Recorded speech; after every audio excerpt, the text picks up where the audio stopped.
Okay, good morning, everybody, wherever you are.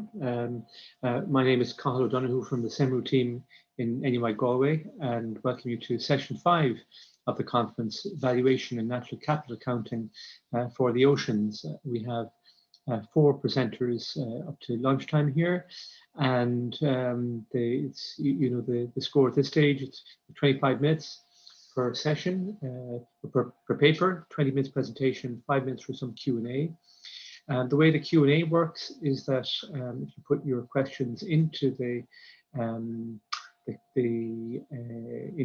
Q&A box, then I will ask them of the speakers, either for maybe 1 or 2 immediately after their presentation, or we have a Q&A session of about 10 minutes at the end of the overall session. So just to kick off the first paper, Initial Steps Towards Ocean Natural Capital Accounts in the UK and Small Island Developing Skills, Dr. Gaetano Grilli from the University of East Anglia in the UK.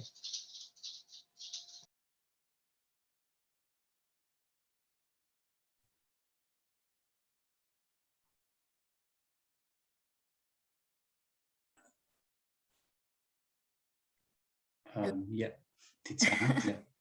Hi, hello everyone. It is Tiziana Lusetti from and Gaetano Grilli, UEA. Hello to everyone, and thank you for inviting us to speak at this symposium. Gaetano and I will be sharing this presentation, and we will be focusing on 2 works that we have done. Gaetano, please, next slide.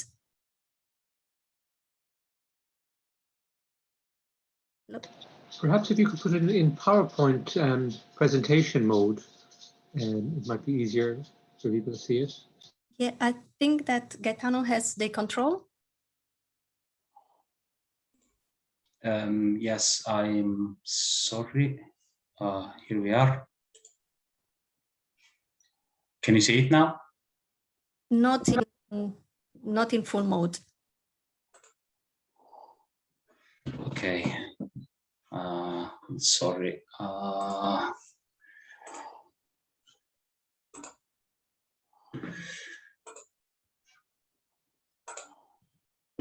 It's better.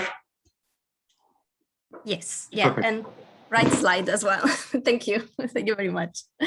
Okay. So we will be presenting 2 works that we have done on natural capital accounts for the oceans. The first one is the initial natural capital accounts for the UK marine and coastal environment that we have prepared together with our colleagues at the JNC in the UK, who have worked, provided the data for the ecosystem services and the analysis as well.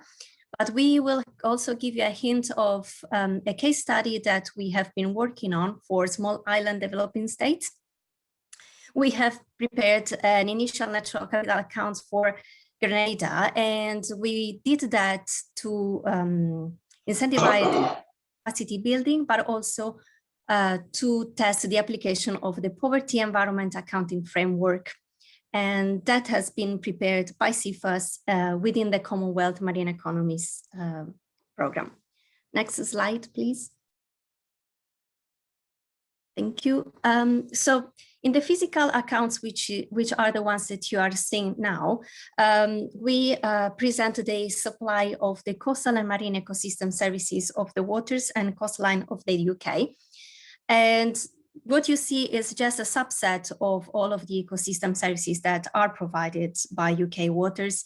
And so I will just go through these ones, and then Gaetano will give you all of the details on the data, the methods, and the challenges that we have encountered for all of them. So we had finfish and shellfish in thousands of tons of fish catch. We had the 3 regulating services, climate regulation, so carbon as carbon sequestration and storage, as defined in the SIA guidelines, natural hazard protection in habitats extent in hectares. We had waste remediation, so looking at the nutrients in the water, so thousands of pollutions discharged. We had one cultural service, recreation, looking at the hours spent at that habitat. And we also had some abiotic services to renewable electrical energy from wind in a gigawatt per hour, and the aggregates extracted. We added abiotic services because of their importance in the economy, and also because of the impacts they can have on the condition of the ecosystems where they are located. The main limitations that we got for these accounts is that for the regulating services, we had to assume that the provision was the same in all years.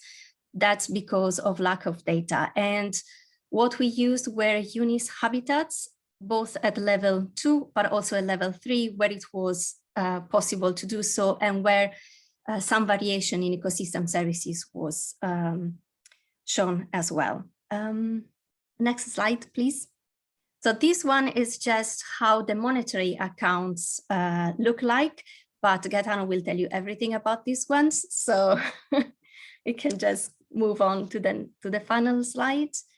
Yeah, the only thing that I wanted to say for the monetary accounts is that the carbon values are changing every year. So those values will change in that table.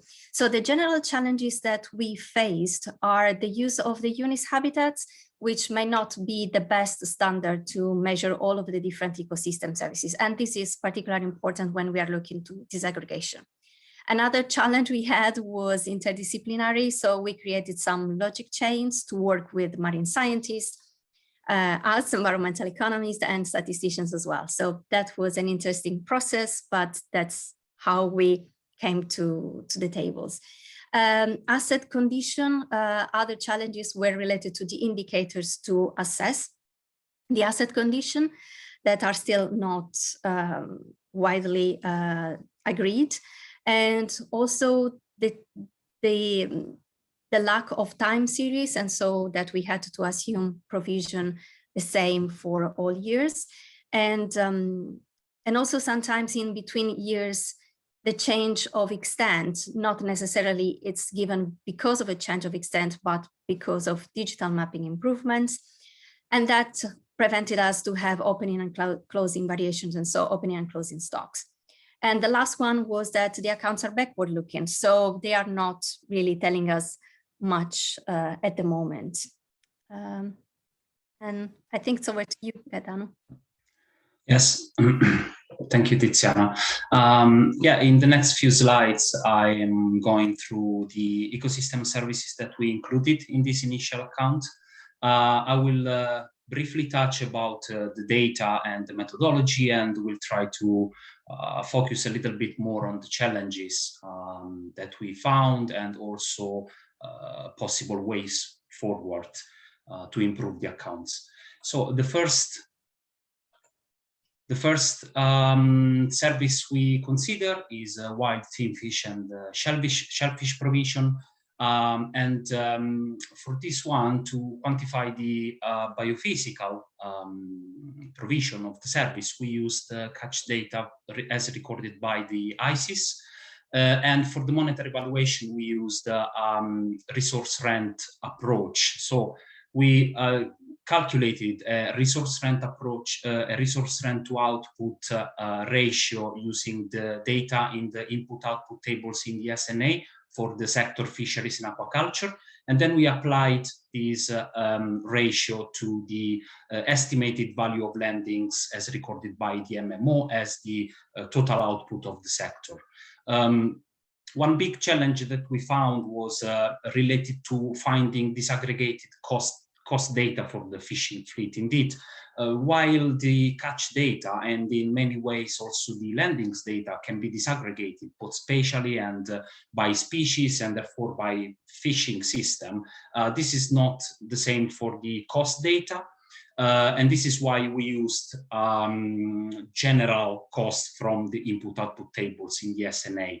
Also, we found discrepancy between the recording of the data with recreational fisheries and discard data that are not always recorded, but should be included in the accounts.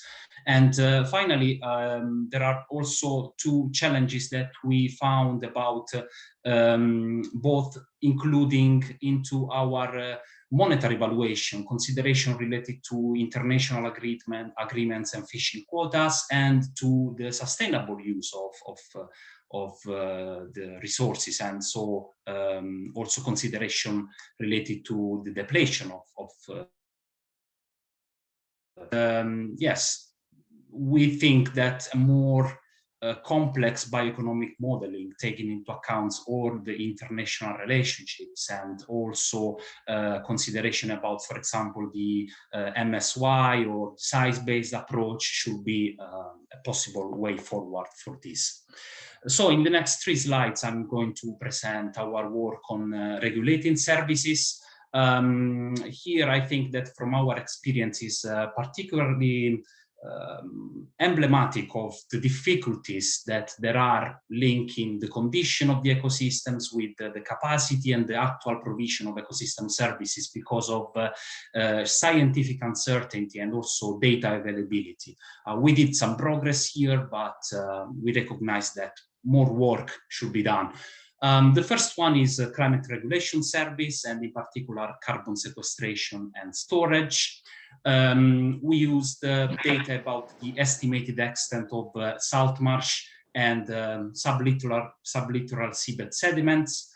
And we use the abatement cost approach, that is the approach suggested by the UK Department of Business, and to monetarily evaluate the service, we use the central value of carbon for non-traded sectors. So here the main challenge relates mainly to the data about the extent of the relevant ecosystems. So even if we had a very good work of ecosystem mapping, as shown by the two figures in the slide, for example, we were not able to find reliable data about seagrass meadows, which is another relevant ecosystem. And also some of the areas are the so-called known unknown. So we are aware that we don't have information about the ecosystem type in some of the areas. And it's also worth noting that there are also scientific uncertainties related to the carbon barrier rates in the literature that are very variable and crucially depends on the condition of the habitat. And finally, it's also worth noting this division between the sequestration and the retention of carbon. And from a monetary evaluation estimate, we are valuing both the sequestration and the storage, because it's only once the carbon is stored that the welfare benefit arises. The next one is natural hazard protection. So here we focused on salt marsh habitats, and we used a replacement cost approach for the monetary valuation using the annual cost of the seawalls recorded by the environmental agency.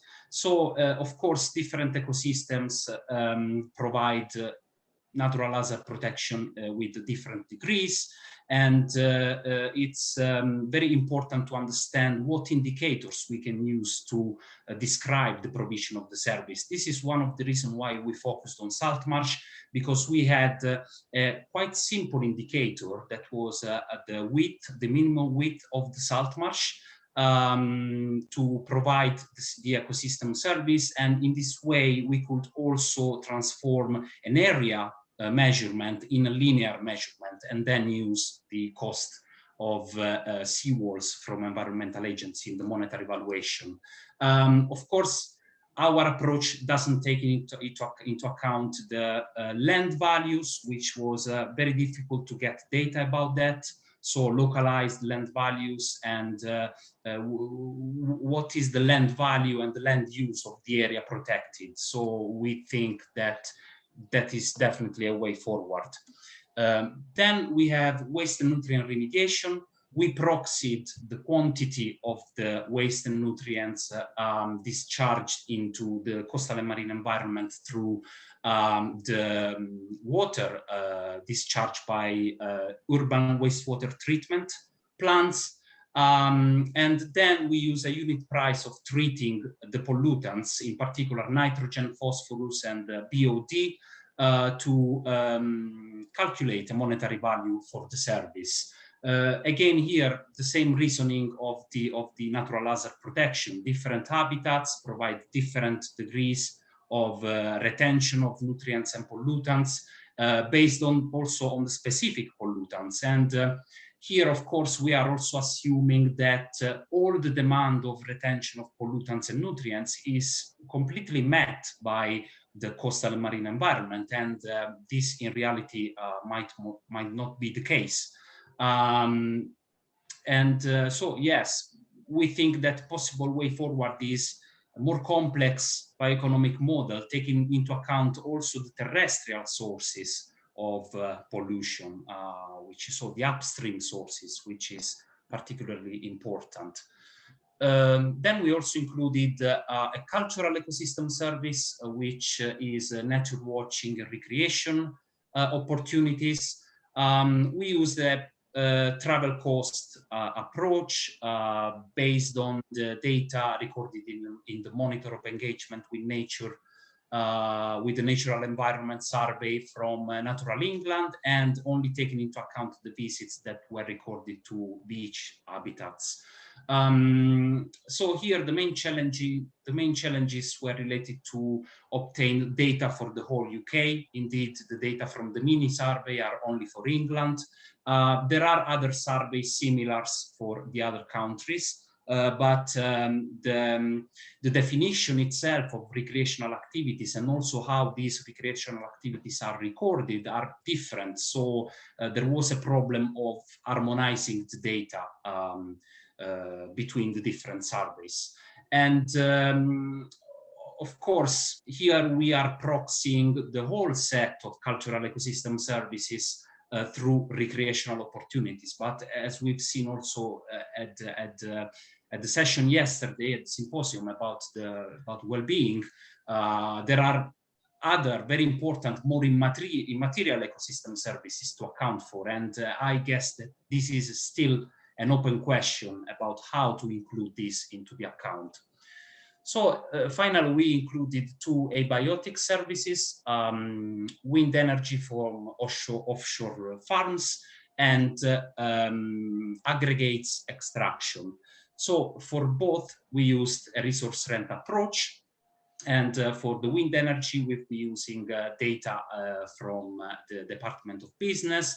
And we also used the publicly available financial documents of the energy companies.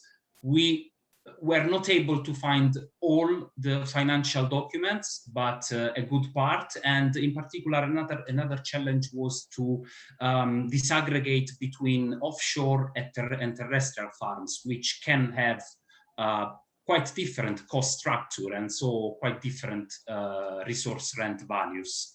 And as Tiziana also was saying, it should be done more work to better understand the interaction with other ecosystem services, for example, with fishing or carbon sequestration.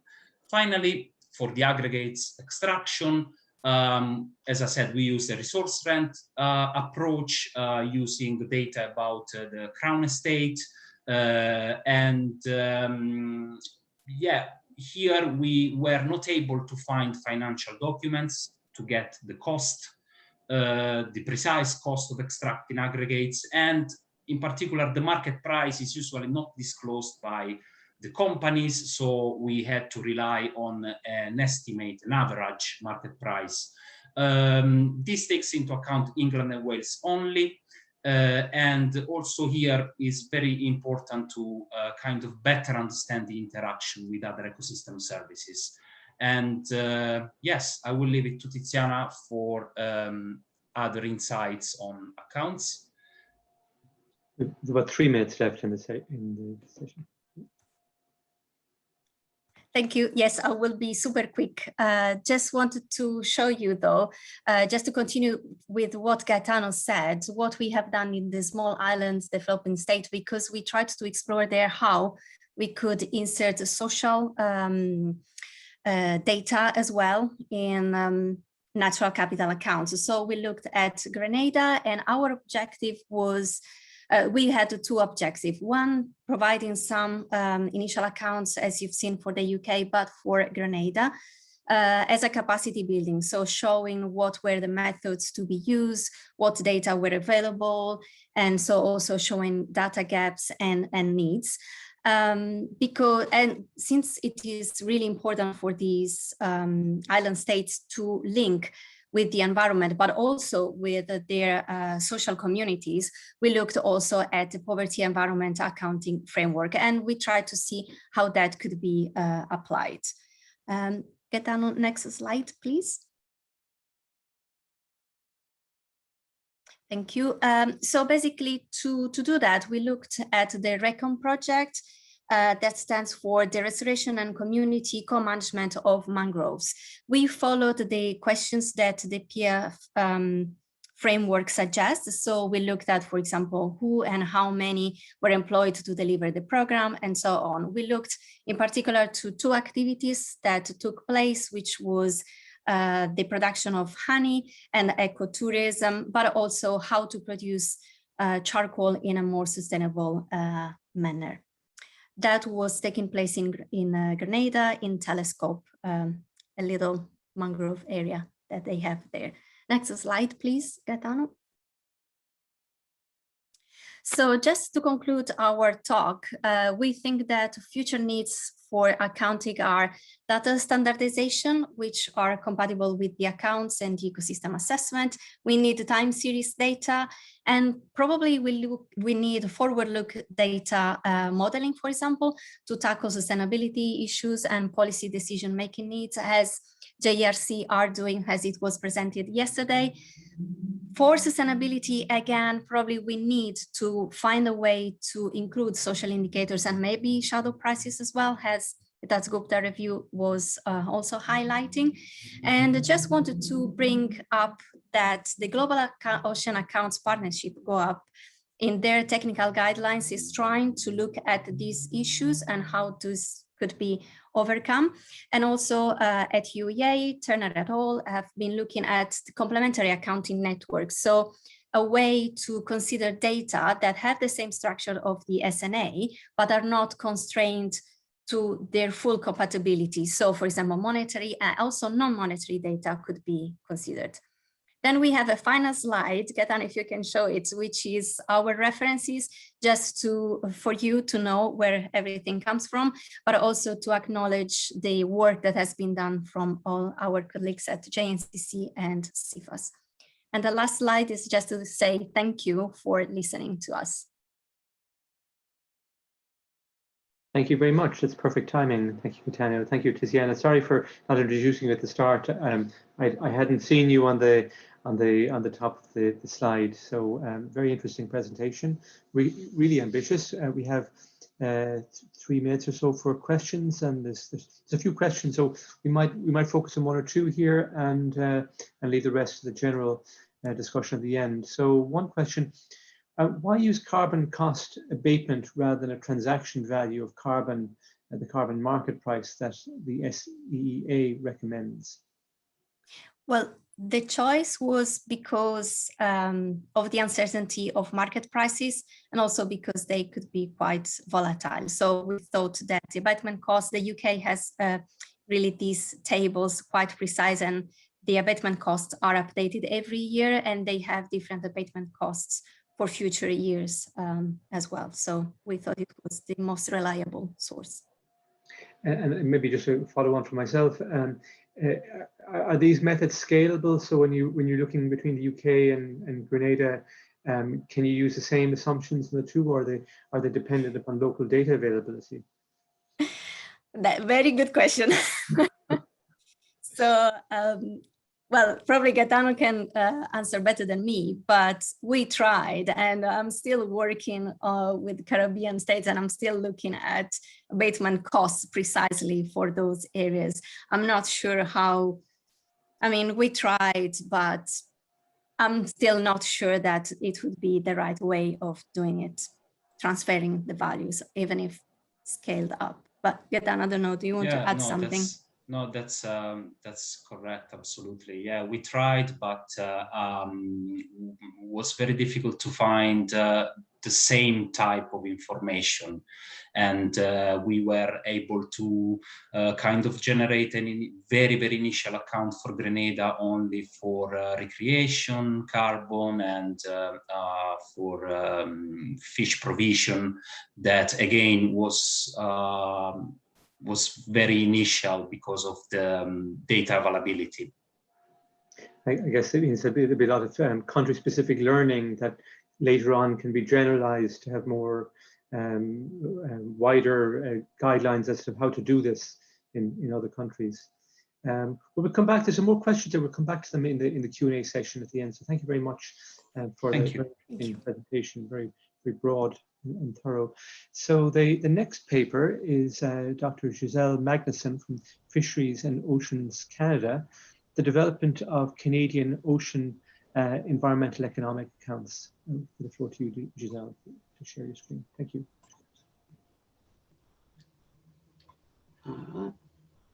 It's a little slow this morning. And you can see it now? Perfect, thank you. Okay. Well, good morning, everyone. It's a little bit early for me to be talking. Most days at this time, I'm still getting ready for work, but glad to be here. So today my goal is to share some of the work that we've been doing on the environmental and economic accounts under something we have called our Ocean Accounts Pilot. And sort of to get to that point, I want to share a little bit of context, the framework that we've adopted, some initial results, and then finally wrap up with our next steps. So Canada borders 3 oceans, and the EEZ includes 5.75 million square kilometers and is about 5 kilometers deep at its deepest. All of this presents a major challenge in mapping our ocean territory, and our knowledge about Canadian marine and coastal ecosystems, their location, size, and condition is incomplete. Communities coast to coast to coast, which is how we talk about it, depend on areas that are ecologically diverse and economically significant. Fisheries and fish processing, shipbuilding, and marine transportation have been traditional industries dependent on the oceans, while tourism, aquaculture, biotechnology, specialized manufacturing, and offshore oil and gas have emerged as important economic activities, as we've heard with others. Multiple jurisdictions and far-flung regions mean that we have a lot of data, but it's held by numerous parties in varying forms, and data collection and collection methods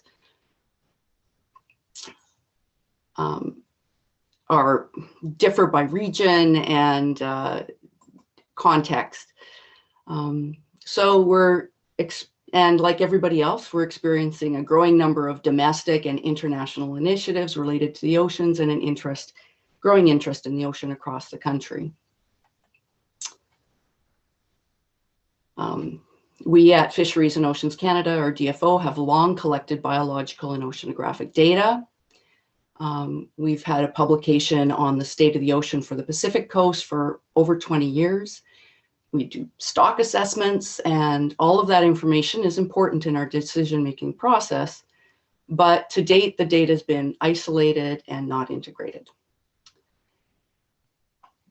But in the last decade or so, there's been substantial investments by all levels of government, federal, provincial, First Nations, nonprofits, academic institutions in data collection in the ocean environment.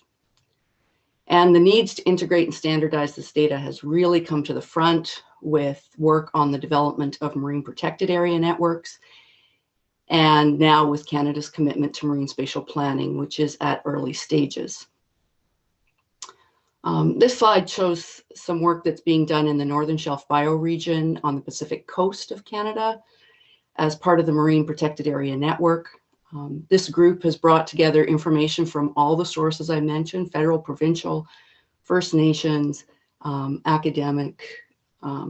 It's all been brought together, and it's publicly available on this C-Sketch website to support their decision-making process on developing the MPA network. But the data itself isn't always public, and the data doesn't necessarily align well with each other, and maybe not with the data that we're collecting on other coasts for similar activities. So all of this together was pushing us towards a need for coherent information to support decision-making for industry and conservation. And we were happy to start a pilot project. And this is a joint project between Fisheries and Oceans Canada and Statistics Canada. And it was in response to a call for pilots from UNSCAP to test out the Ocean Accounts Framework. The project began in 2019, and we received funding until 2023. But we can really take this back even a little further because DFO had the opportunity to work with Statistics Canada back in 2011-13 on a project called Measuring Ecosystem Goods and Services in Canada, Human Activity in the Environment, or MEGS. And following the MEGS project, Statistics Canada has regularly published thematic ecosystem information under the Human Activity and Environment, or HAE series, but nothing on oceans to date. As part of this project, this pilot project, Canada became a founding member of the Global Ocean Accounts Partnership, and which is developing the technical guidance for ocean accounts, as we heard, and supports the UN Statistical Division's SEA Oceans thematic work. So what is the framework? The purpose of ocean accounts is to create a consistent, comparable, and integrated set of information, including maps, statistics, and indicators that can be used to consider the oceans and related land-based activities and support information, evidence-based decision-making. Canada's ocean accounts follow the framework developed by UNSCAP and include 4 sets of accounts that will provide information on economic, ecosystem, social, and governance indicators. The pilot has explored all 4 areas, although the focus has been on the work between Fisheries and Oceans and Statistics Canada has been to build on previous work around marine economy accounts and ecosystem accounts. The pilot focuses on bringing existing data together while prioritizing areas for future work. As I mentioned, there's a lot of data out there, and some of it is publicly available, but it's in obscure locations and it varies in type, granularity, format, and searchability.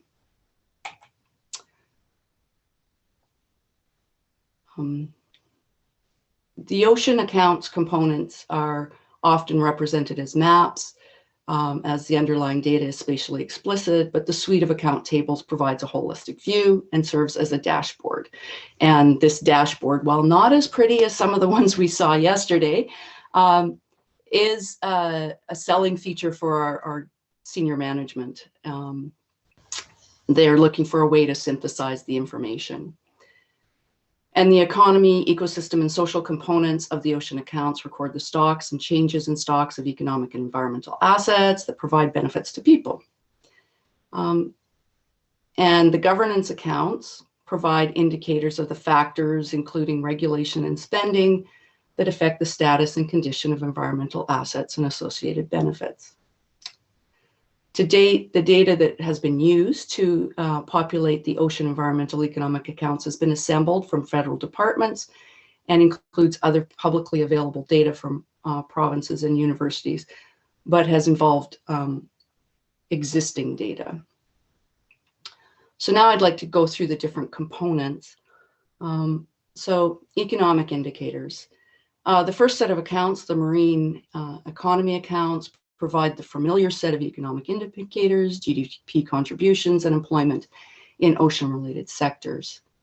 DFO has been tracking the economic impacts of these sectors that use or depend on the marine environment for over a decade. But we've been using standard national account methods, IO tables, sectors that can be identified by existing North American industry codes, and additional internal data to track changes in output. The estimates include all major private sector activities with a direct dependence on the oceans, as well as activities of public sector organizations with responsibilities for safety, managing ocean activities and research. The information presented includes both direct and indirect GDP and employment, although it can be broken apart. Over the past 5 years, using the existing methodology to identify sectors of the economy dependent on the ocean has shown these sectors accounted for about 1.6 of Canadian GDP, and that's direct and indirect combined. This current methodology suggests that sectors that are most dependent on the ecosystem, such as commercial fishing and fish processing, have been growing the fastest. Other sectors, in particular oil and gas, have seen declines. The updated marine economy accounts, which go to 2018, will be part of an upcoming publication later in 2021. I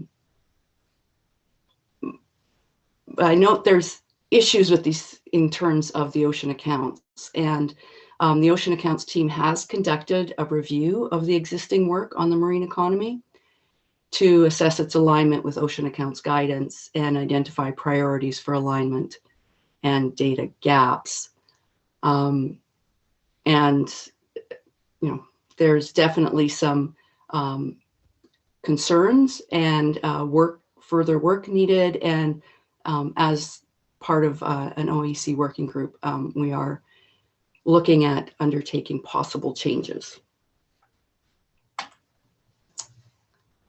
The ecosystem accounts and associated indicators are critical to the development of these ocean accounts, and were sort of the driving force behind starting this pilot project.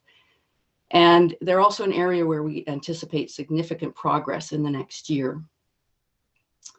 As I mentioned earlier, Statistics Canada regularly publishes thematic reports under the Human Activity Environment publication series. And this year, for the first time, the publication will include information on marine and coastal ecosystems. I'd hope to be able to share some of that information, but it's still in review. And so these are draft tables, maps and tables illustrating aquaculture information. So as part of the pilot, the focus has been on identifying data on extent and condition, and to assemble it in a consistent spatial grid to allow aggregation at the different levels of presentation. And this has actually been more challenging than maybe we first anticipated. Data to be presented in the AEE later this year includes extent for only 4 ecosystem types: salt marshes, seagrass meadows, kelp forest, and cold water coral and sea sponge reefs.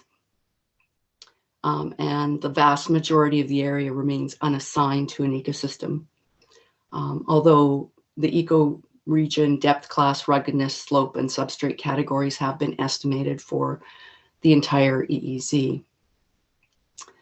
Ecosystem condition, which can impact the provision of services and benefits, is characterized using sea surface temperature, salinity, ice extent, human modifications for aquaculture and oil licenses, distribution of protected areas, and status of fish stocks.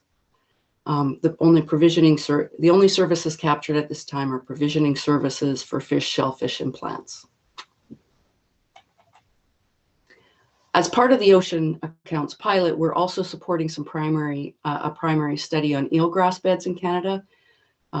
As we've heard, seagrasses are important for the capture of carbon from the atmosphere and oceans and storing it in the sediments, so-called blue carbon. As part of this eelgrass project, the goal is to be able to demonstrate a complete set of accounts for one ecosystem that include, so the project includes mapping of the complete Canadian extent of eelgrass. It analyzes changes in carbon stock with environmental condition. It'll estimate the service provided in terms of tons of carbon captured and stored. And then our current idea is to use the value, to value the benefits using the social value of carbon.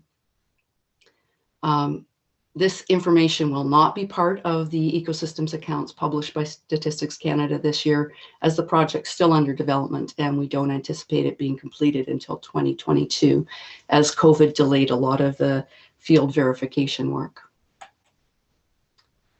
The third set of accounts focuses on social indicators. While employment and income create a link to the marine economy accounts, there is a social dimension that can be more apparent when spatially explicit. For example, this map includes population size in 2016 and the change from 2001 to 2016 for 150 communities where fishing, aquaculture, and seafood processing sectors are the source of 20% or more of employment income. The majority of these communities are on the east coast of Canada, near the current and historically abundant fishing grounds. These communities tend to be smaller, many with populations of 1,000 or less, with most experiencing a decline in population since this 2001 census. Sorry. I will just back up there because I did want to say that the communities that are experiencing population increases are associated with the location of the aquaculture industry. And so that didn't become explicitly clear until we had placed this in a spatial context. The final set of accounts are governance accounts, which allow us to look at indicators. And of course, this is the area that we have spent the least effort to date. But they would allow us to look at public investments in protection, conservation, and research.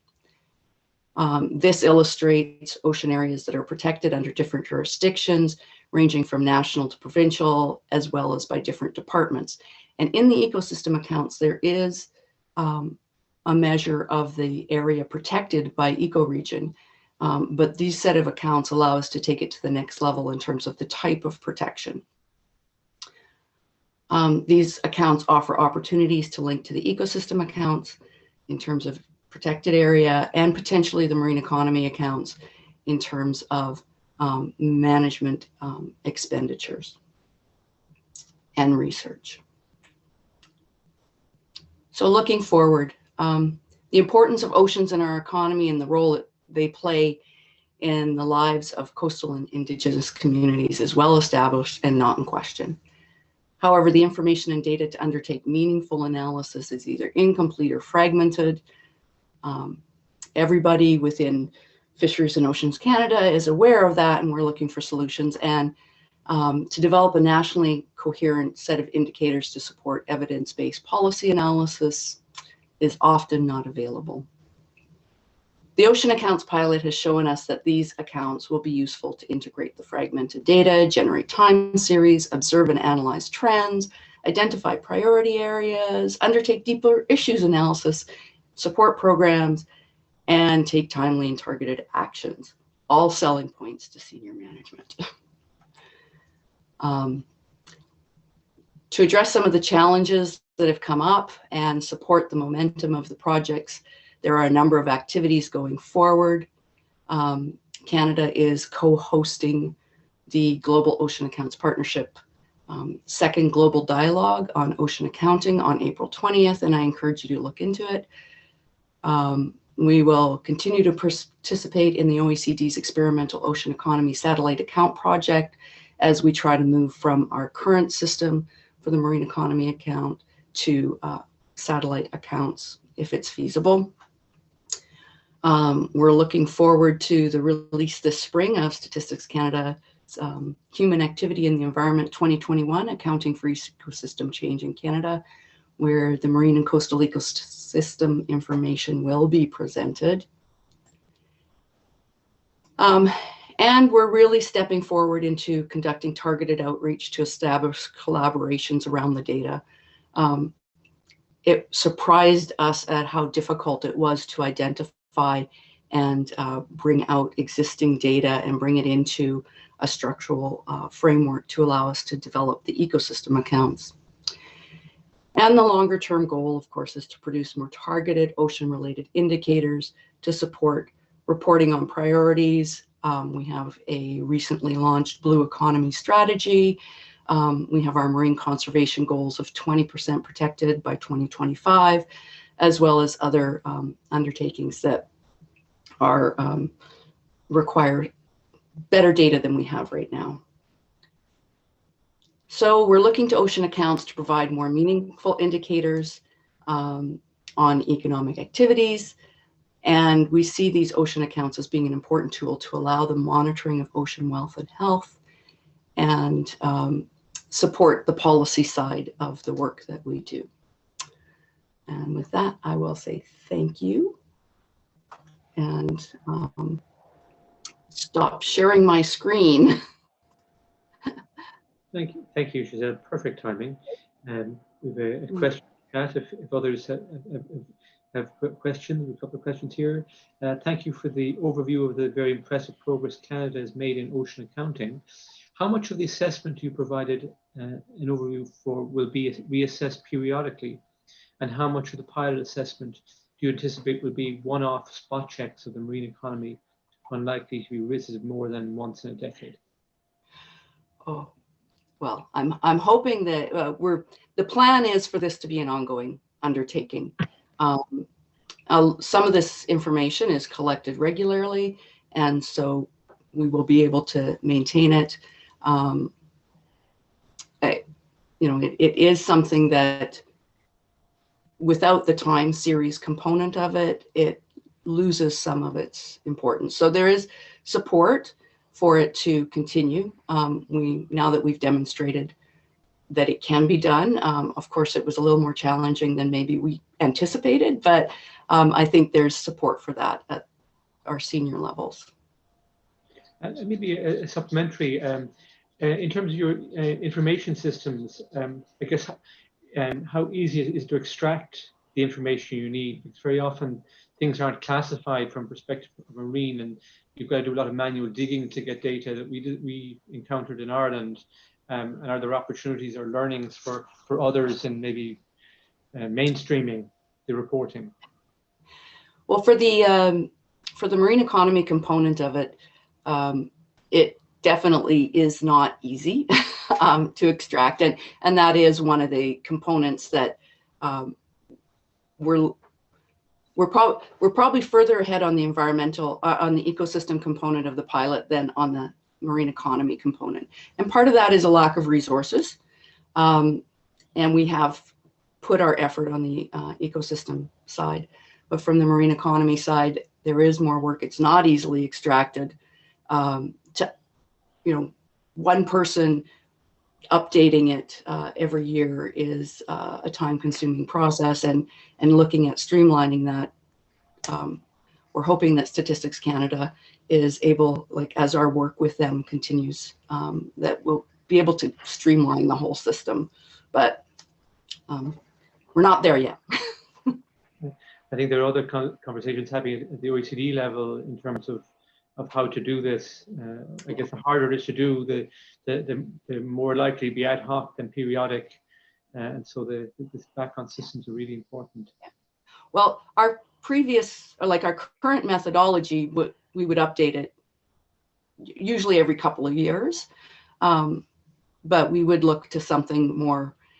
I mean, our most recent data is 2018. And we saw some of the countries were reporting on 2020 data, and that's what our senior management is hoping for, is more up-to-date information.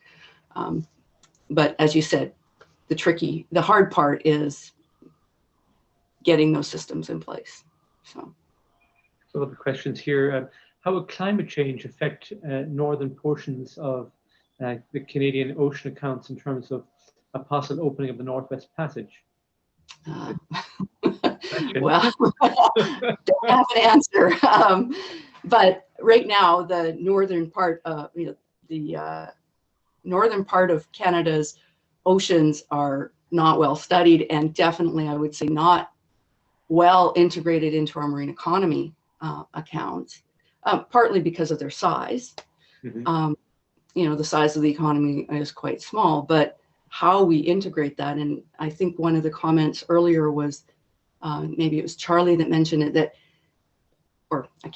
transportation, marine transportation, we talk about shipbuilding, we have port information, but what, a ships transiting, how will that impact our economy? It's not clear. So hopefully my colleagues at Statistics Canada have some guidance for us. So. Well, thanks very much, Jill. We have some other questions which I'll come back to in the Q&A. And thanks for coming at such an early hour of the morning for you. I'm in the same time zone as Charlie, so. And actually, talking with Charlie Colligan, he introduced the next speaker, Professor Charlie Colligan from the Center for Blue Economy in the States. Economic values of wetlands and wetland restoration issues for inclusion in ocean accounts. Thank you, Giselle, and give the floor to you, Charlie. Thanks. So you should be able to see my screen. Yeah. Good morning, afternoon, or evening, according to taste. The previous couple of presentations looked at this problem of natural capital accounting for ecosystems from a fairly large scale perspective, and trying to do accounting for the whole of Canada or the UK. I'm going to flip the picture around and look at the problem of ecosystem valuation and natural capital from the bottom up, because particularly with respect to wetlands, the vast majority of the literature on the economics of wetlands is an accumulation of very specific project level studies conducted all over the world. And a major challenge for the creation of national accounts and national ecosystem accounts is how to make use of what is a fairly rich and generally methodologically well-constructed set of studies, but have some real challenges, not so much in disaggregating from national levels to specific local levels, but from aggregating up from many different local observations of ecological and economic conditions into something that's meaningful at a regional, national, or even international scale. So why do we want to do wetlands? Well, there are a number of reasons.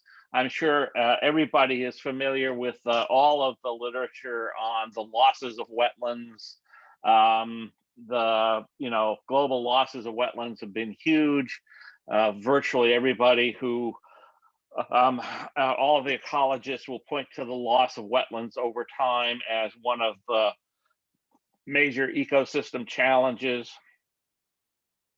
And so wetlands get a lot of attention. The Ramsar Convention for the conservation of wetlands was entered into force in the 1970s, was negotiated in the late 1960s.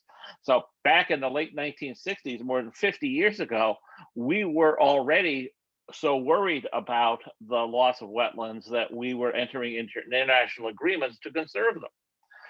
A second reason why is that wetlands, from an economist point of view, are really fascinating because they are have so many multiple values, and there's so many different ways in which wetlands as ecosystems provide ecosystem services and ecosystem service values, that they're really a fascinating place to study. And they are, from an economist perspective, there's just so many different ways you can approach them and so many different sources of value that if we really want to be pretty complete about our concept of ocean and coastal ecosystems, wetlands are really the place to look. Also, there's an awful lot of attention on restoration. We're doing projects, one of which I'll describe in a minute, for a group that's been around for 30 years called Restore America's Estuaries, the Ramsar Convention, and of course we've got the UN Decade of Ocean of Ecosystem Restoration that was referred to briefly or referred to in a presentation this morning. So just a kind of structural start to this. We already have a framework for considering wetlands. We don't have to invent a new conceptual framework. We've already got one out there in the system of national accounts and environmental and economic accounts, as being evolved by, as Giselle points out, the Ocean Accounts Partnership. So we've already got a structural framework. It starts with the ocean GDP, then the oceans and national income accounts. These are the core ocean economy accounts that many countries are in the current business of either developing or producing. Surrounding that are the economic and environmental accounts, the central framework, which identifies the value of changes in resources like fish stocks and minerals, and also considers the expenditures on and the investment in environmental damage, either remediation or reductions in damage. And then finally is the broadest measure of the connection between the economy and the environment in the ecosystem service accounts. And we're looking at, in the CICES framework, kinds of three broad types of services: provisioning, regulating, and cultural. And it's easy to see this right now in wetlands, because we can just flip this over and say, so wetlands restoration is a part of the marine construction sector. I'll show you how we've just done that in the US. Wetland conservation is part of the environmental remediation and the environmental damage reduction sector in the accounts. There's not so much a stock issue here. Fisheries stocks are connected, but the fisheries habitat, the ecosystem service, is to provide habitat for the stock of fisheries. And so fisheries habitat is a provisioning service. Flood protection and blue carbon are examples of regulating services, and recreation is an example of a cultural services. Now, there are lots of other, the CICES framework, a common international classification of ecosystem services, is now up to version 5, and it's a really complex set of ideas and a complex taxonomy. So there's lots of other stuff we could look at this, but these are what I would call the usual suspects that, in terms of economic value, get rounded up whenever we want to talk about the economic value of wetlands. Now, some of these, for example, recreation, has a tie back to the core account of output of goods and services, as does wetland conservation, to the extent that it involves restoration. And so conservation and restoration are actually two sides of the same coin in many ways. Wetlands conservation is often done by government agencies and by nonprofit organizations, NGOs. And so those expenditures on conservation get channeled back up into the accounts, core accounts as well. So you can see here that we've got a pretty good roadmap to how to think about the relationship between our accounting structure and wetlands. What we need is the data to make it work. So I mentioned the core accounts, the national income accounts. Later this afternoon, you will hear a presentation from my colleague Jeff Adkins about work that NOAA, the Bureau of Economic Analysis, and a and an external team, which included me, have just done to revise the US ocean economy statistics. One of the things we did in that revision was to divide the construction sector into 3 areas or 3 activities.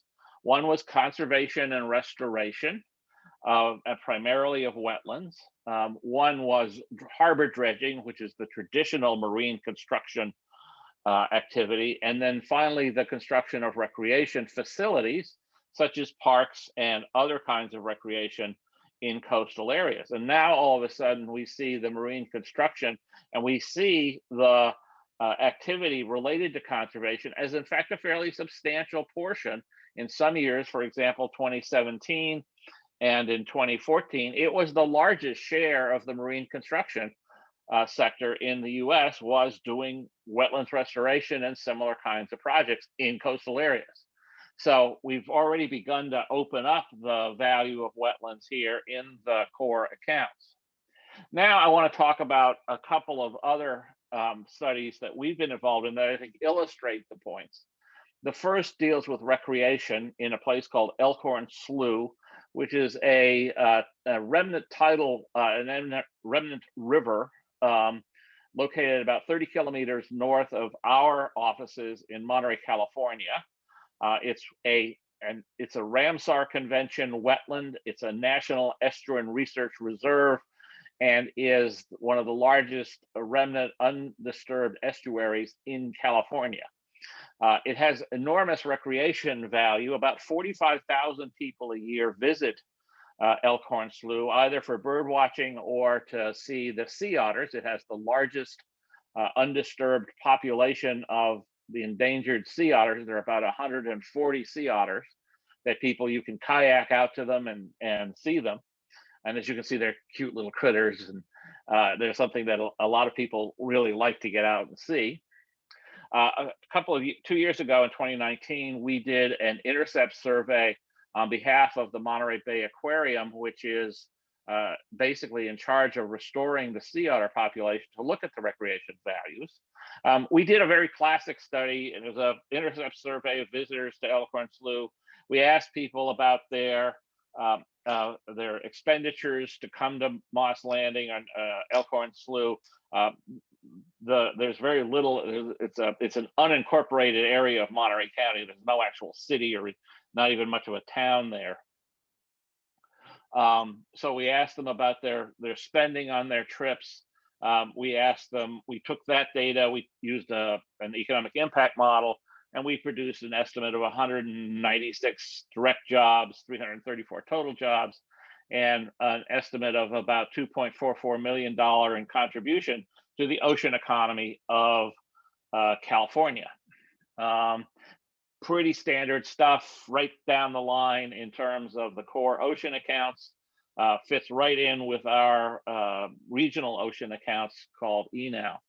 We also did a contingent valuation study, a double-blind dichotomous choice study, pretty typical stuff. We found that the average user value for just to see otters was $43, and the average value of the experience in Elkhorn Slough, separate from just seeing the otters, was around $40.4 per person.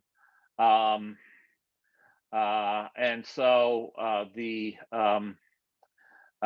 total value from the total value here from a market point of view was $2.44 million, and then add on top of that about $3.1 million in consumer surplus. So far, really standard stuff. The recreational value can fit in the ecosystem services accounts. The rest of it can fit in the core accounts. But then we wanted to look at fisheries, and most of the wetland studies want to go talk about fisheries.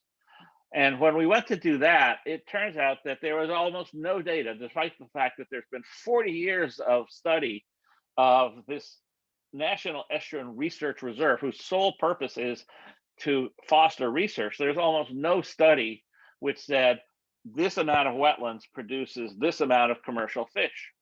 The studies that have been done are on things like the flatfish, the most important of which is the one you can't see up in the upper right-hand corner, which is the sand dab, the speckled sand dab, and it's speckled because it's a benthic fish, ground fish.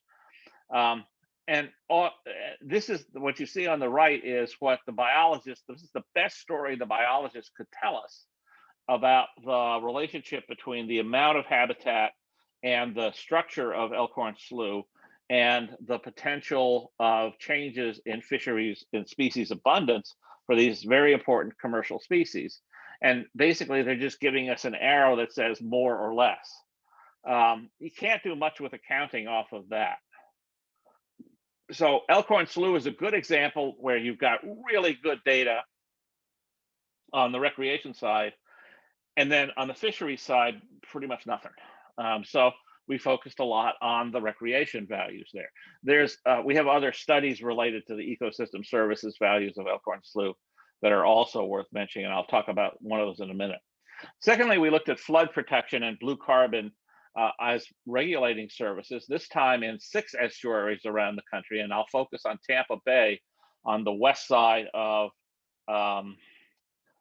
Florida. Now, unlike the study in the UK, which used restoration costs, we actually did a flood damage model.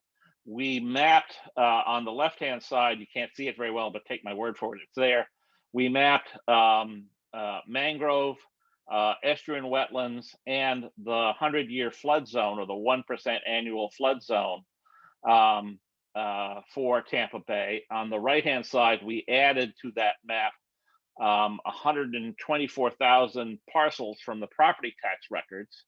And we were able to get from that calculate a damage function, which I'll not trouble you with the details of which was, but it's essentially the probability of a flood times the probability of the extent of damage times the wetland effect, which we took from studies in the literature on the effects of places flooding with and without wetlands and simulation models.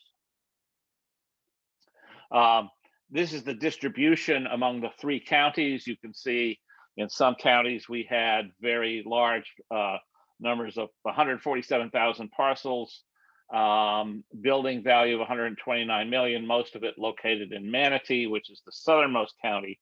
Most of the parcels were in Pinellas, which is the northernmost county in Tampa Bay. And you can see the difference between buildings and land value. Our damage function took account of both.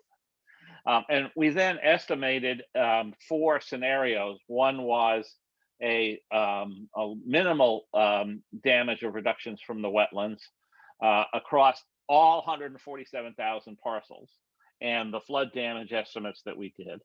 And we did that under a 1% flood or 1% annual probability, and under a 2% flood, that is between a 100-year flood and a 50-year flood. And of course, the difference is climate change. And we found that the values across they were discounted across a 30-year period, range from $9 million to $41 million.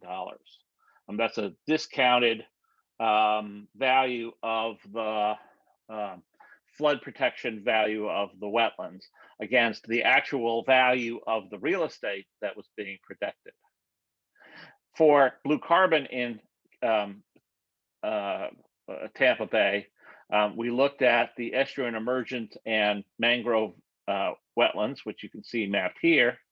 And then we did a valuation using a social cost of carbon estimated at a 5% discount rate and a 2.5% discount rate, and also a market price for carbon in the largest carbon market in the US, which is in the Northeast, which is called the Regional Greenhouse Gas Initiative.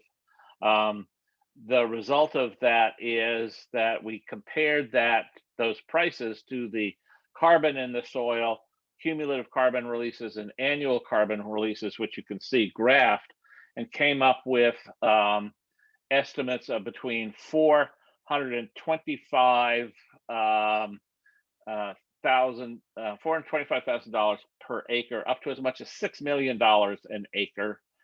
I'm sorry, a hectare, depending upon which social cost of carbon that you're using.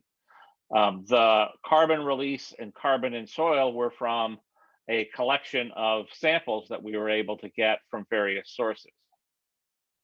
Back in Elkhorn Slough, there were a whole bunch of ecosystem services that we didn't measure in the recreation area. So one of the things we were able to do in Elkhorn Slough, the map of which you kind of see on the left-hand side, is we were able to go back and this is a conservation area that began being assembled back in the 70s.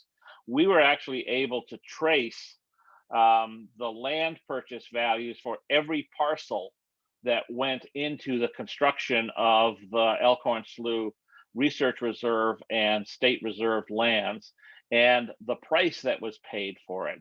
And so we used the price paid for those parcels adjusted for inflation, and those parcels are shown on the right-hand side in yellow, and you don't need to know anything about them other than that those are the parcels that we looked at, to get an approximate view of the value of ecosystem services paid for by market rates by people who wanted to conserve it. And we use that value per hectare as an additional value of the Elkhorn Slough reservations. Now, the interesting thing that's going on here is, from an accounting point of view, some of the services that I just described are stock services. They are the value of the stocks of blue carbon, the stock of wetlands, and the value of houses and other real estate. And the stock of ecosystem services is expressed by the market purchase price. But the flows, the annual changes in those, are not well measured. The only thing that we can measure really in terms of annual flows, without going back and doing a whole lot of different studies, is the change in the number of tourists that might come to Elkhorn Slough, which requires a little bit of administrative data collection in a couple of places, but we could keep up with that. I'm sure that if we looked at both the stock and the flow values for Elkhorn Slough's recreation in 2020, they're going to be dreadful, just like any other coastal recreation activity. But in accounting, we want to be able to report on both the stocks and the flows. And so the flows, we want to be able to measure, for example, blue carbon in terms of changes in wetland area. In flood resilience, we want to look at changes in property values and other risk factors, such as vulnerable populations.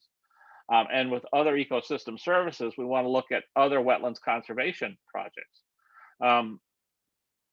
We need to look at the stock, which we're not doing right now at all. We're just looking at expenditures of real estate, equipment, and intellectual property, which are the classes of capital in which the national income accounts measure the stock of capital relative to production.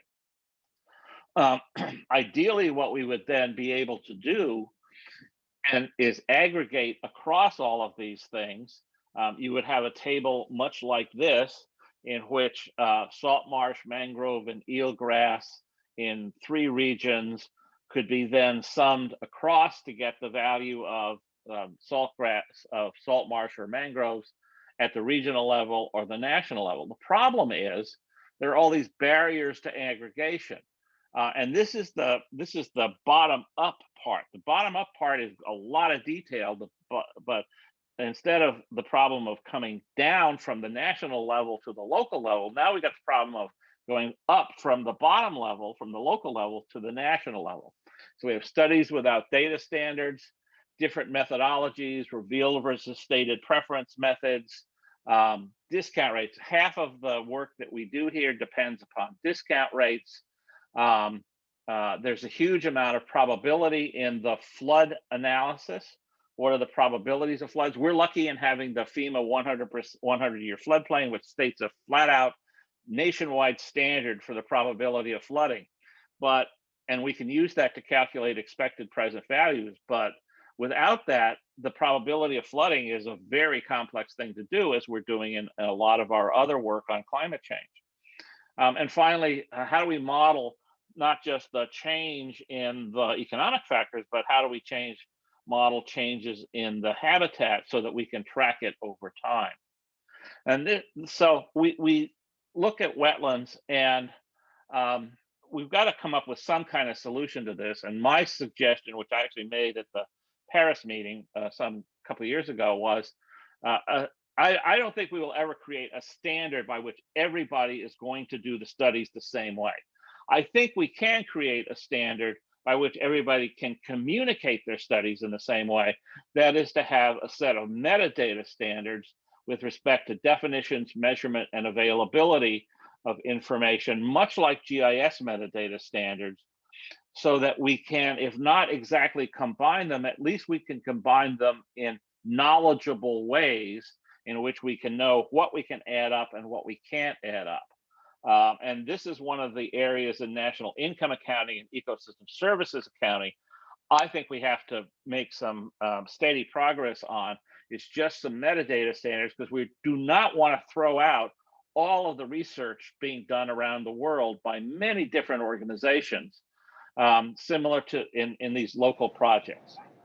I think the unique challenge for ocean accounts comes in this decade of ecosystem restoration, which is if in 2030, at the end of that decade, we should be able to show people how to measure the increase in the value of natural capital in wetlands or other ecosystems as a result of global restoration and conservation. We should be the ones who are setting up the systems to make that case at the end of the decade of ecosystem restoration, that it was worth it, that the investment was worth it, and that the additional work that still remains to be done will likely be worth it. So I think we have a real challenge here in assembling the data from this disparate world of research to create the case for using ocean accounts as a way to assess these global efforts at ecosystems and ocean management. And with that, I'll stop my sharing and see if there are any questions. Thanks, Charlie. We might just keep the questions to the Q&A at the end, just to keep the time. There's a couple in there. We will come back to that. So just to hand over the floor to Dr. Rob Tinch, the Economics and Environment Consultancy in the UK, looking at prospects for valuation in marine decision making. Right. Thank you. Share screen. Okay, is that now showing the first slide? Can't see it yet. Yeah. Okay. Okay. Well, thank you very much for the invitation to speak today. What I'm talking about is kind of coming out of work with a lot of people, including Stephen Hines and others on the Atlas and Mercies projects that recently completed, and going back a bit before that to Midas and Spiral. So there's been a lot of people who've contributed to this. I guess I just want to go through very briefly some ideas about how valuation in the marine and coastal environment is evolving, and in the context of accounts, but also more generally, and how that fits into the evolving European policy framework. So just briefly to set the scene, we've got a set of problems that are. I'm not sure if we can see your slides, Rob. Sorry? I don't. You can't see the slides. No. Oops. Okay. Share screen.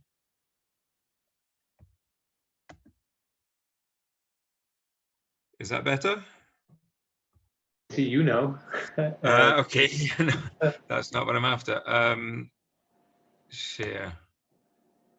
Can you see my PowerPoint now? We can see the slide, but it's not in presentation. Okay, and if I do that, is that now showing the whole thing? Yes, perfect. Yeah, we see problem space. Sorry for the hitch. Okay, so coming back to been through the brief outline of the presentation, the problems faced in the marine environment was still, despite action to date, still facing a series of problems that are leading to ongoing biodiversity and habitat loss in the oceans. A number of reports focusing on that. It's recognized a major policy issue, as we've heard already in earlier presentations, about the UN decades, and I'm also going to focus a bit on the EU biodiversity strategy. But this is nothing new. It's despite there's high-level recognition of these problems going back quite a long time. The EU Biodiversity Strategy 2020 was covering this, the IoT targets, and before. So why have we not? Why are we still in this problematic situation? And there's a number of approximate reasons, various reports in the literature on what's underpinning the failure of policy to date, and behind that, the sort of more the higher level reasons of lacking political will and some vested interests in maintaining status quo. So this is where accounts and valuation seek to feed in and help push forward the policy agenda. How do they do that? Basically by making ecosystem services visible and commensurable with other features of economy and society. So they can be demonstrating value for money, they can be used in project appraisal, they can be used in environmental accounting, they can be used for setting prices, taxes, compensation packages, and so on. At the first level, the classification of ecosystem services is, there's been a huge amount of research over the past 20, 30 years on this. And it's now pretty much accepted that these approaches to classifying environmental services are useful. There's some nuances about for example, the debate between whether we call them ecosystem services or nature's contributions in the EBS framework, but by and large, people accept this. There's a bit more controversy over the methods of valuation. So we've got all the TEEB and MAS and the ISO development on welfare valuation and the accounting frameworks for values that have also taken on all sides taking large steps. So the SIA EA is a major step forward. The development of the ISO protocols is a major step forward in pushing the valuation into practical policy use. And basically, where people want to help, these values and frameworks should make that easier. Where people don't want to help, it should make it harder for them to hide, if you like. And it might change their mind as well. We saw yesterday the example of demonstrating short-term pain in fisheries for longer-term gain. And so different methods that can be used depending on the type of value and the purpose of the assessment, and that's I think quite a crucial aspect that I wanted to touch on briefly. So there's this distinction between exchange value and total economic value, basically based on the different treatment of consumer surplus, and the values in accounts explicitly exclude this, and it can be quite a big difference, especially for non-market goods and services, obviously. So the reason for using exchange value is the premium placed on being commensurable with the system of national accounts and GDP measures.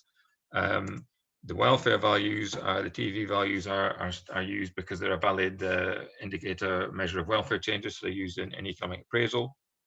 And these are both valid areas for application, but there is a risk of confusion, and I think that needs to be addressed head on. And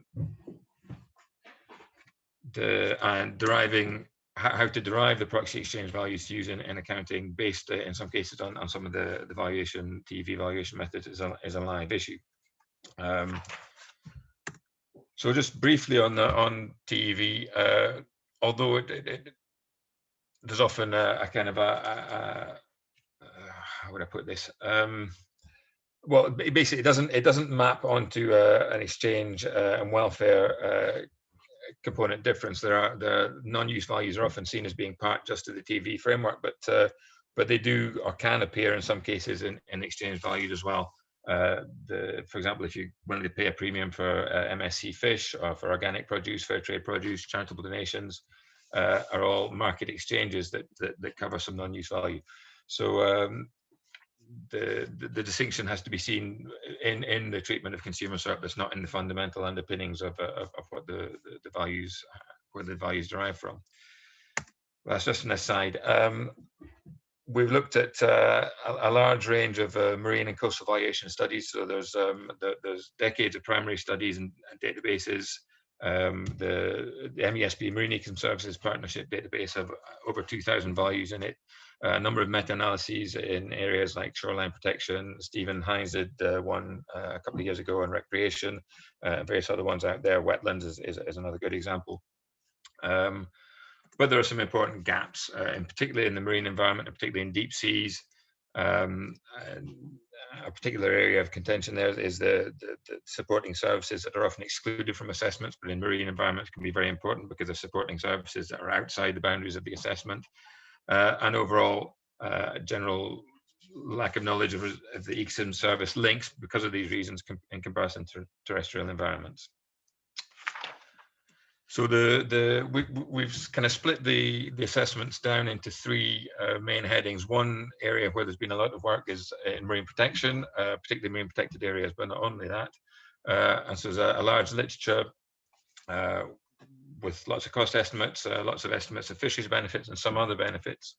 And one of the lessons here is that partial analysis can be useful, even as basic as just looking at contrasting the profit loss in fisheries with the subsidies provided to fisheries can be enough to draw useful policy conclusions. If you can also model the impacts on longer term fisheries growth, there are examples that support widespread protection on the basis of the returns. Waldron's paper, we're only able to assess values for forests and mangroves, including non-market services, fishing. It was again just based on the growth prospects for the fishing itself. But there are other examples we found where there are protection, stopping activities on land leading to benefits in the sea. So stopping deforestation and agricultural runoff was leading to improvements in fisheries. And you get even more useful results when they start to take into account the carbon and tourism values. So one of the big examples was the UK Marine Conservation Zones assessment, where a combination of expert judgment on 11 services, of which 7 were able to be valued, gave very robust positive cost-benefit ratios across all the scenarios. And they kept the non-use values in reserve, so these were estimated, but they were kept as a strategic backup, if you like, because of the doubts about how non-use values should be interpreted. Restoration is another area where there's been a lot of research, but the costs and benefits are highly variable, partly because a lot of these examples are experimental and extrapolating to larger scale is harder. There is some evidence that there are economies of scale. The Chesapeake Bay examples, where oyster restoration costs have been as high as $2 million per hectare, coming down to 500,000, coming down to 170,000 over time and with increasing scale. There's also evidence on the net present values could be positive, but sometimes aren't because of the need to have repeat interventions. And this is an issue of siting and pressure removal. The non-use, there are other options for how to look at it, but having the monetary unit helps in terms of comparability. The costs are often very high, and the non-use benefits can be very significant. In the Chesapeake example, again, some 80% of benefits estimated were non-use, and so including them made a huge difference as to whether or not the policies were seen as being beneficial. And a third final area that we looked at was new exploitation. So things like new energy investments or deep sea mining, where there's significant uncertainty and irreversibility coming into play. Valuation attempts there have been much more innovative or relying on heroic assumptions, basing assessments on values from other habitats on land, looking at compensation based on restoration in other areas. So, for example, deep sea mining assessment, looking at the values based on cloud forests and applying that to deep sea habitats, and looking at replacement costs based on salt marsh and using an equivalency of 1 hectare of salt marsh is equivalent to 203 hectares of flat and undifferentiated seabed. So there's some huge issues with that that's very innovative, but doesn't really relate to the actual values. And we're coming into more a field where perhaps we ought to be looking more at precautionary principle and the value of learning rather than trying to apply cost-benefit techniques to make decisions. How's the time? Okay. So yeah, across all these examples, there's some issues that such as the how we deal with risk and uncertainty in traditional appraisal approaches. We're looking at expected values, but particularly for climate change and ecosystem destruction, there can be some fat tails of highly undesirable outcomes and some strong uncertainty, which lead you to consider other approaches using different scenarios and applying robustness rules. Very long-term impacts, which applies both to, if we're looking at accounts with a time horizon of 20 years or appraisals with a shorter time horizon, there are problems there. There's the irreversibility issue with asymmetry, for example, between the costs of delaying an economic investment and the potentially irreversible costs of habitat destruction, and the issue of cumulative impacts across different projects and systems. So if we look at that in terms of the demand for natural capital, we've got potentially prices or values that vary very steeply over certain areas. Now, if we're focusing on exchange values, where we ignore the consumer surplus, that can partly alleviate this problem in terms of the figures we use, but the problem doesn't go away. So it's emphasizing the importance of looking at physical accounts in order to interpret any changes. So is a change in the value in the physical account, in monetary accounts, due to an increase in service or an increase in scarcity? And it limits the scope for trade-offs and emphasizes the need for minimum standards and targets to be maintained. So in terms of putting monetary valuation into policy, the reviews to date have suggested that it's been very slow with relatively few success stories, partly because although people know about it and think it's useful, they don't actually use it in practice.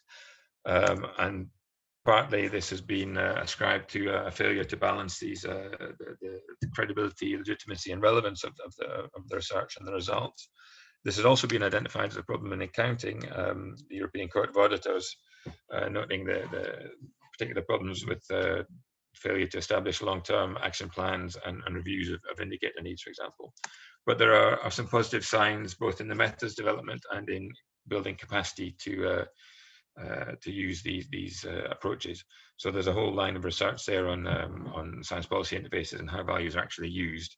And we looked at that in Atlas via a Q study, but I'll talk about that another time. I'm going to look briefly now at how values are going to be used in actual policy.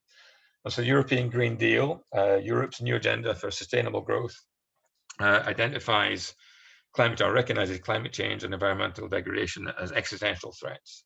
And so the solution we propose to that is a new growth strategy. And again, you can see the same old tension between the Lisbon and Gothenburg agendas, sustainability versus growth. And so we've got a Green Deal investment plan, a just transition mechanism to try and alleviate the socioeconomic impact of transition, and achieve the overall objectives, which are climate neutrality, decoupling growth from resource use, and social justice, no person, no place left behind. Well, where there is biodiversity? Well, it's kind of reserved for the biodiversity strategy, which starts from a position of the State of Nature report, calling for step change in action and the recognition that the Natura network is not sufficient. It's great, but it's not sufficient to achieve the objectives. And so there's to be a EU nature restoration plan with some binding targets to be proposed. It's quite revealing, I think, to look at the European Parliament communication on the EU forest strategy to see where things are going in this direction. And they're calling for options to incentivize and remunerate ecosystem services and ensuring a market-based bioeconomy. So valuation in the UBS is in section 3.3, building on mass and Cape Inca. The first mass assessment had no monetary values, but it does lay the foundations for it. And Cape Inca has come up with various experimental accounting values in marine settings and other. They can develop methods, criteria, and standards to describe the essential features of biodiversity service, values, and sustainable use. The actual methods that they name check in that section include environmental footprints, life cycle approaches, and natural capital accounting. And there's nothing on welfare valuation and appraisal, although we know there are important gaps in this area. So methods going forward, we've got the CF and EA using exchange values. We've got the appraisal approaches and the ISO environmental management guidelines and monetary valuation guidelines using welfare values, including use and non-use, as reflected in TEV. But we've got some wider considerations to keep in mind. One is the UNCLOS requirement to, sorry, something's flashing at me. Unequivocal requirement to protect and preserve, and then the requirement for good environmental status, which the EU biodiversity strategy says should be set on the basis of precautionary principle.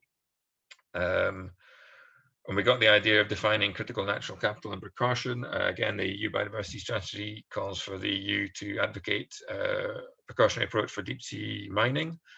So that shouldn't take place until the risks are understood and the technology and practices demonstrate no serious harm. So that sounds good.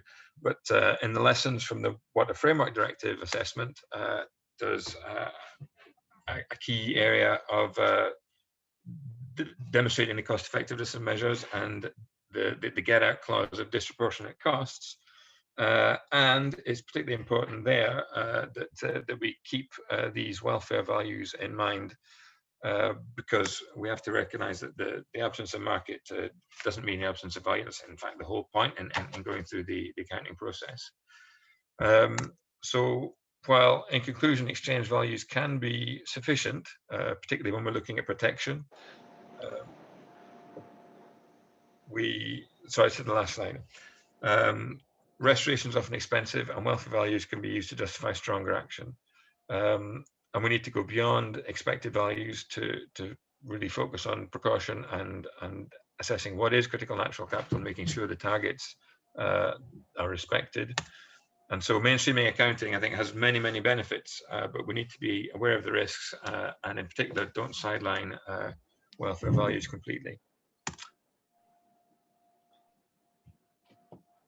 That's excellent. Thanks, Rob. And there's a question here in the chat, and that's probably relevant to Charlie as well. It's kind of feeding into the general Q&A session, which comes next.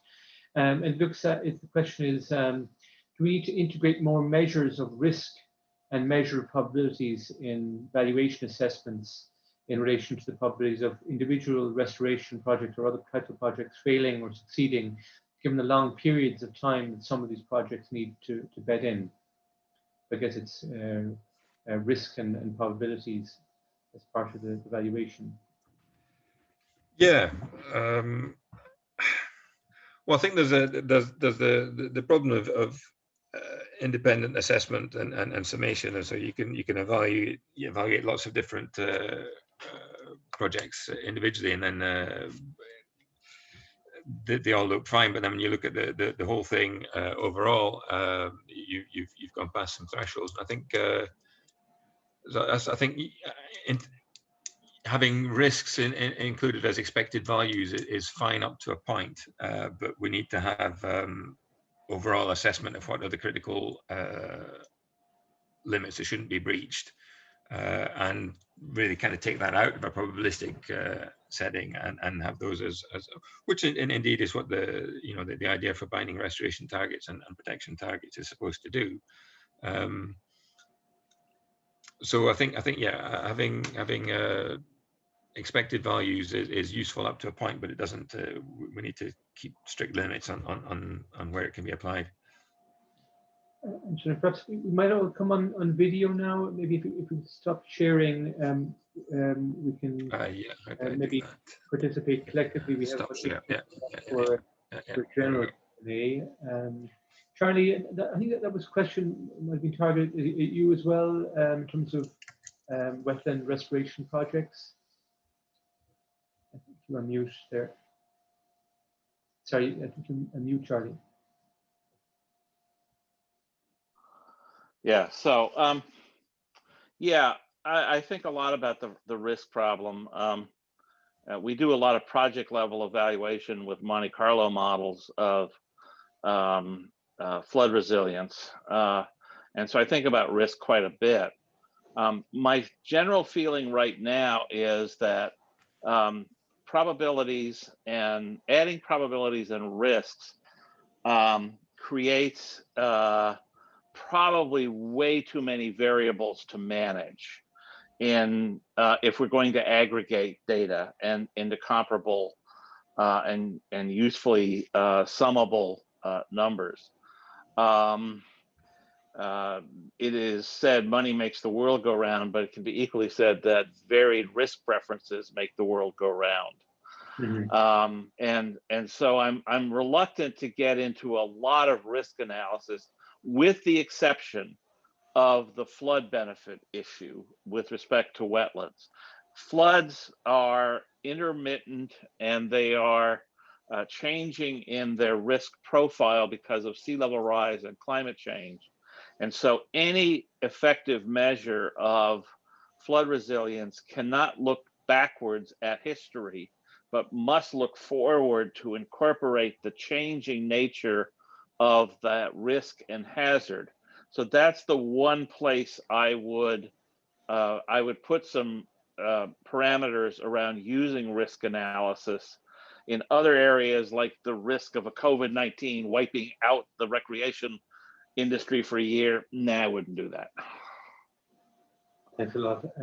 Rob, another question here for you. Do we need to include social weights in coastal and marine valuations to allow for distributional effects?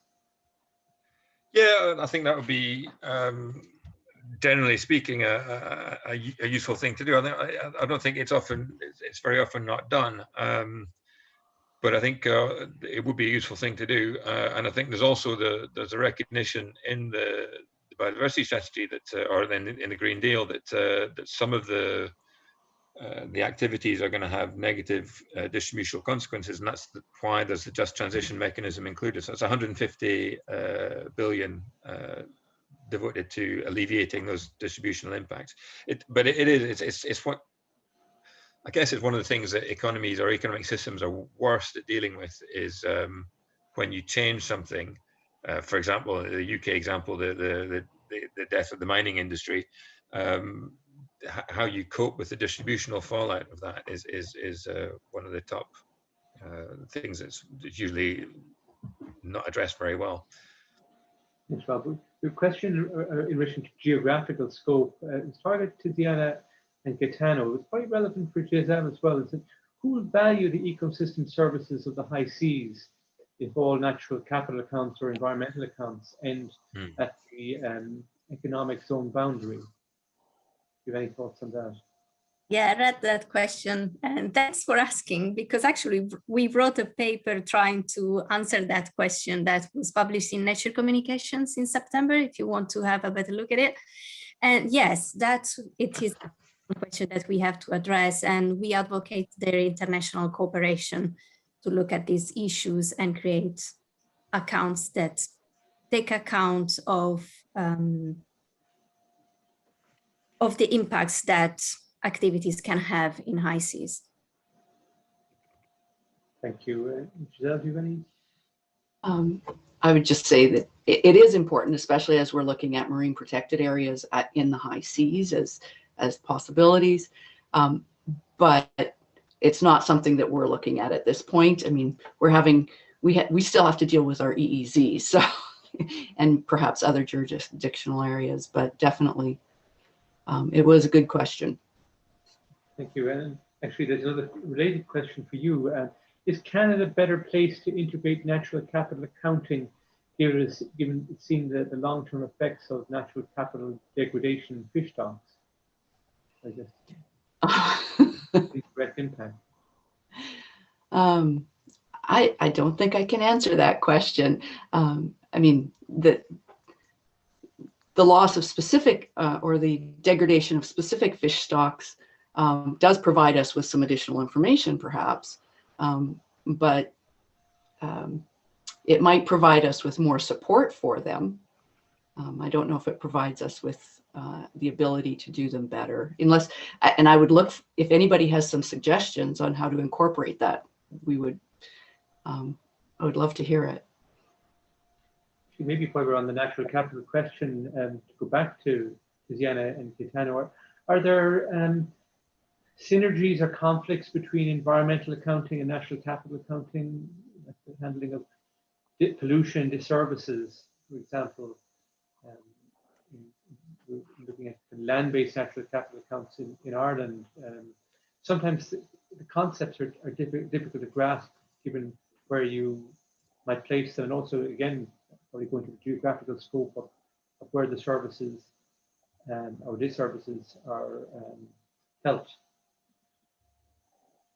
This is a very good question. Well, I think that the services and also the condition of the ecosystems in terms of pollution and degradation and so on, they should also be recorded in the natural capital accounts, and this is what the CEA guidance says.